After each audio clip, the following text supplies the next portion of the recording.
নমস্কার বন্ধুরা, তোমাদের সবাইকে স্বাগত জানাই জিকে পয়েন্ট 365 ইউটিউব চ্যানেলের আরও একটি নতুন ভিডিওতে। আজকে আমরা তোমাদের সাথে ডাব্লিউবিপি কেপি কনস্টেবল 2024 এক্সামের জন্য গুরুত্বপূর্ণ কিছু জিকে কোয়েশ্চেন অ্যান্সার নিয়ে আলোচনা করব।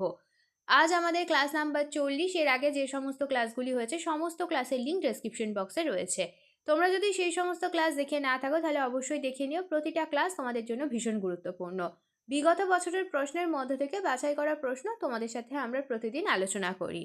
আজ থাকছে কিছু গুরুত্বপূর্ণ প্রশ্ন এবং প্রশ্ন সংক্রান্ত নানান তথ্য যেগুলো বিভিন্ন এক্সামের জন্য গুরুত্বপূর্ণ। সেই কারণে তোমাদের অবশ্যই শেষ পর্যন্ত ভিডিওটা দেখতে হবে। ভিডিওটা যদি তোমাদের ভালো লাগে তাহলে অবশ্যই একটা লাইক করো, সাথে তোমার বন্ধুদের সাথে ভিডিওটা শেয়ার করে দাও।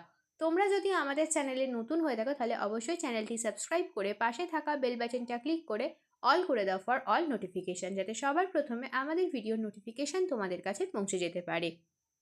প্রথমেই বলে নিই, তোমরা প্রত্যেকেই সময়ের মধ্যে প্রশ্ন চলাকালীন সঠিক উত্তর কমেন্টে আমাদের জানানোর চেষ্টা করবে। এর মাধ্যমে তোমাদের খুব ভালো একটা এক্সামে প্রিপারেশন হয়ে যাবে। তাহলে চলো আজকের ক্লাসটা আমরা স্টার্ট করে দিই। প্রথমেই দেখে নিই আমাদের আগের দিনে যেটি হোমওয়ার্কের প্রশ্ন ছিল, রাজ্যপালের হাতে অর্পিত বিশেষ ক্ষমতাটির নাম কি? এই প্রশ্নের সঠিক উত্তর কি হবে? এই প্রশ্নের সঠিক উত্তর হয়ে যাবে অপশন এ, স্বেচ্ছাধীন ক্ষমতা। অনেকেই এই প্রশ্নের সঠিক উত্তর আমাদের কমেন্টে জানিয়েছো। এবার আমরা আজকের প্রথম প্রশ্ন দেখে নিই। 1 নাম্বার প্রশ্ন, নিচের কোনটির সাথে সবুজ বিপ্লব যুক্ত? সঠিক উত্তর হয়ে যাবে এই প্রশ্নের অপশন বি, গম ও ধান উৎপাদনের সাথে সবুজ বিপ্লব যুক্ত। নরম্যান আর্নেস্ট বোরলককে সবুজ বিপ্লবের জনক ও স্বামীনাথনকে ভারতের সবুজ বিপ্লবের জনক বলা হয়ে থাকে। এই তথ্য দুটি তোমরা অবশ্যই মনে রাখবে। এই তথ্য দুটি কিন্তু ভীষণ গুরুত্বপূর্ণ। নেক্সট দেখি 2 নাম্বার প্রশ্ন, মানুষের যকৃতে কোন ভিটামিন সঞ্চিত থাকে? সঠিক উত্তর হয়ে যাবে অপশন বি, ভিটামিন এ। এটি মানুষের যকৃতে সঞ্চিত থাকে। এবার আমরা কিছু গুরুত্বপূর্ণ তথ্য দেখে নিই। ভিটামিন এর রাসায়নিক নাম হলো রেটিনল। উৎস হচ্ছে বাঁধাকপি, পাকা আম, টমেটো, গাজর, কট ও হাঙর মাছের যকৃৎ নিঃসৃত তেল। আর ভিটামিন এর অভাবজনিত রোগ হলো রাতকানা, কেরাটোম্যালেশিয়া, সিরোসিস আর জেরপথ্যালমিয়া। নেক্সট প্রশ্ন দেখি 3 নাম্বার প্রশ্ন, চিরস্থায়ী বন্দোবস্ত কে প্রবর্তন করেন? ইম্পর্ট্যান্ট একটি প্রশ্ন। সঠিক উত্তর হয়ে যাবে অপশন ডি, লর্ড কর্নওয়ালিস। তিনি 1793 সালে চিরস্থায়ী বন্দোবস্ত প্রবর্তন করেন। নেক্সট প্রশ্ন, সূর্য থেকে পৃথিবীর দূরত্ব সব থেকে কম হয় কোন অবস্থায়? সঠিক উত্তর হয়ে যাবে অপশন এ, অনুসুর অবস্থায়। অনুসুর অবস্থা হচ্ছে 3রা জানুয়ারি। এবার আমরা কিছু গুরুত্বপূর্ণ তথ্য দেখে নিই। কর্কট সংক্রান্তি দিবস হলো 21শে জুন, মকর সংক্রান্তি দিবস 22শে ডিসেম্বর, জলবিষুব হলো 23শে সেপ্টেম্বর, মহাবিষুব হলো 21শে মার্চ, অপসুর অবস্থান 4 জুলাই আর অনুসুর অবস্থান আমরা জানলাম 3রা জানুয়ারি। নেক্সট প্রশ্ন দেখি, বাণিজ্যের উদ্দেশ্যে কারা প্রথম ভারতে এসেছিল? সঠিক উত্তর হয়ে যাবে অপশন এ, পর্তুগিজরা। পর্তুগিজরা এসেছিল 1498 খ্রিস্টাব্দে। প্রথম এসেছিল ভাস্কো ডা গামা। নেক্সট প্রশ্ন দেখি, রামচরিত মানসের লেখক কে? সঠিক উত্তর হয়ে যাবে এই প্রশ্নের অপশন সি, তুলসীদাস। এবার আমরা কিছু গুরুত্বপূর্ণ তথ্য দেখে নিই। নাট্যশাস্ত্রের রচয়িতা ভরতমুনি, সূর্য সিদ্ধান্তের রচয়িতা আর্যভট্ট, দানসাগরের রচয়িতা বল্লাল সেন, অষ্টাধ্যায়ী রচয়িতা পাণিনি, রামচরিতের রচয়িতা সন্ধ্যাকর নন্দী, রামচরিত মানসের রচয়িতা তুলসীদাস, গীত গোবিন্দর রচয়িতা জয়দেব। নেক্সট প্রশ্ন দেখি এবার আমরা। রামন ম্যাগসেসে পুরস্কার কোন রাষ্ট্রপতির স্মরণে দেওয়া হয়? সঠিক উত্তর হয়ে যাবে অপশন এ, ফিলিপিন্সের রাষ্ট্রপতির স্মরণে। রামন ম্যাগসেসে পুরস্কার 1957 সালের এপ্রিল মাসে প্রবর্তিত হয়। ভারতে প্রথম রামন ম্যাগসেসে পুরস্কার পান আচার্য বিনোবা ভাবে। এই তথ্যটি তোমরা সবাই মনে রাখবে। নেক্সট প্রশ্ন দেখি, পানিপথের প্রথম যুদ্ধ কাদের মধ্যে হয়েছিল? ইম্পর্ট্যান্ট একটি প্রশ্ন।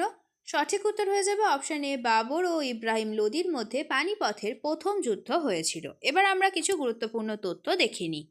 পানিপথের প্রথম যুদ্ধ 1526 খ্রিস্টাব্দে হয়েছে। বাবর ও ইব্রাহিম লোদির মধ্যে জয়ী হয়েছিল বাবর।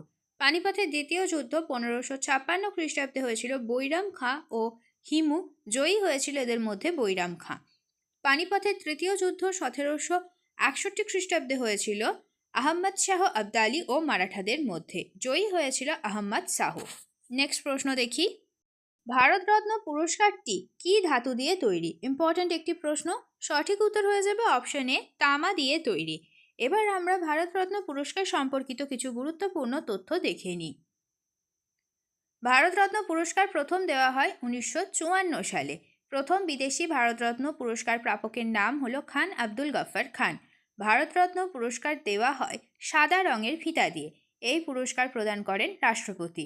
ভারতরত্ন মেডেলটি অশ্বত্থ গাছের পাতার আকৃতিতে দেখতে। নেক্সট প্রশ্ন দেখি, কার সময়ে 76-এর মন্বন্তর হয়েছিল? আরও একটি ইম্পর্টেন্ট প্রশ্ন। সঠিক উত্তর হয়ে যাবে অপশন বি, লর্ড কার্টিয়ারের সময় 76-এর মন্বন্তর হয়েছিল। 1176 বঙ্গাব্দ, খ্রিস্টাব্দ হচ্ছে 1770। এই দুর্ভিক্ষ হয়েছিল বলে একে 76-এর মন্বন্তর বলা হয়। বাংলা 76 সাল ছিল বলে তখন একটির নাম হয়ে গিয়েছিল 76-এর মন্বন্তর। নেক্সট প্রশ্ন দেখি, লোকসভার অধিবেশনের সভাপতিত্ব করেন কে? সঠিক উত্তর হয়ে যাবে অপশন সি, অধ্যক্ষ অর্থাৎ স্পিকার। রাজ্যসভায় সভাপতিত্ব করে থাকেন উপরাষ্ট্রপতি। এই তথ্যটিও তোমরা সাথে মনে রাখবে। নেক্সট প্রশ্ন দেখি, অ্যাংলো ওরিয়েন্টাল কলেজ কে প্রতিষ্ঠা করেন? সঠিক উত্তর হয়ে যাবে অপশন সি, সৈয়দ আহমেদ খান।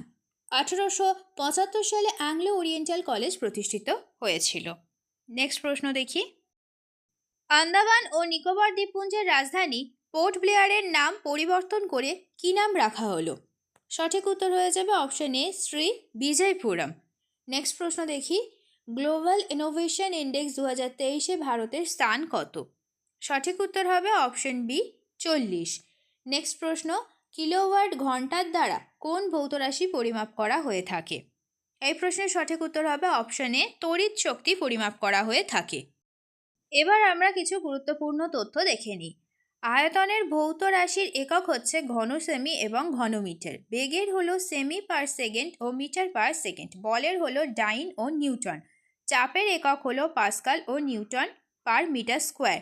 রোধের ভৌত রাশির একক হলো ওহম। তাপমাত্রার একক ডিগ্রি সেন্টিগ্রেড, ডিগ্রি ফারেনহাইট ও কেলভিন। জাহাজের গতিবেগের ভৌত রাশির একক হলো নট। তাপের একক ক্যালোরি আর জুল। নেক্সট প্রশ্ন দেখি, কবাডি খেলায় প্রতি দলে কতজন করে খেলোয়াড় থাকে? সঠিক উত্তর হয়ে যাবে অপশনে 7 জন করে খেলোয়াড় থাকে। এবার আমরা কিছু গুরুত্বপূর্ণ খেলা সংক্রান্ত তথ্য দেখে নিই। স্নুকার, বক্সিং আর দাবা খেলায় খেলোয়াড়ের সংখ্যা 1 জন। ব্রিজ খেলায় খেলোয়াড়ের সংখ্যা 2 জন। বাস্কেটবল খেলায় খেলোয়াড়ের সংখ্যা 5 জন। ভলিবল খেলায় খেলোয়াড়ের সংখ্যা 6 জন। নেটবল, ওয়াটার পোলো খেলায় 7 জন। বেসবল খেলায় 9 জন। ক্রিকেট, ফুটবল আর হকি খেলায় 11 জন। রাগবি ফুটবল খেলায় খেলোয়াড়ের সংখ্যা হলো 15 জন। নেক্সট প্রশ্ন দেখি এবার আমরা। এই প্রশ্নটি আজকে তোমাদের জন্য হোমওয়ার্কের প্রশ্ন। ভারতের গভীরতম পোতাশ্রয় কোথায় অবস্থিত? বিশাখাপত্তনম, কান্ডালা, কোচি না নভোসেবা? এই 4টির মধ্যে কোনটি সঠিক উত্তর হবে তোমরা প্রত্যেকেই আমাদের কমেন্টে জানানোর অবশ্যই চেষ্টা করবে। শেষ হলো আজকের ভিডিও। আজকের পর্বে আমরা আলোচনা করলাম ডাব্লিউবিপি কেপি কনস্টেবল এক্সামের জন্য গুরুত্বপূর্ণ কিছু জেনারেল নলেজ কোয়েশ্চেন অ্যান্সার নিয়ে। প্রত্যেকটি প্রশ্নই কিন্তু তোমাদের জন্য সমান গুরুত্বপূর্ণ, সেই কারণে একটু স্কিপ না করে তোমরা শেষ পর্যন্ত ভিডিওটা দেখতে থাকো। প্রত্যেকটা প্রশ্ন কিন্তু তোমাদের জন্য ভীষণই গুরুত্বপূর্ণ। ভিডিওটা শেষ পর্যন্ত দেখো। ভিডিওটা যদি ভালো লাগে তাহলে অবশ্যই একটা লাইক করো, সাথে তোমার বন্ধুদের সাথে এই ভিডিওটা শেয়ার করো এবং আমাদের কমেন্টে জানাও ভিডিওটা তোমাদের কেমন লাগলো আর তোমরা নতুন কোন স্ট্যাটিক জিকের ওপর ভিডিও দেখতে চাইছো। আমরা সেই টপিকের ওপর খুব তাড়াতাড়ি তোমাদের জন্য ভিডিও নিয়ে আসবো। তাহলে ততদিন তোমরা আমাদের প্রত্যেকটি ভিডিও এইভাবে দেখতে থাকো, এক্সামের জন্য ভালোভাবে প্রিপারেশন নিতে থাকো। ধন্যবাদ।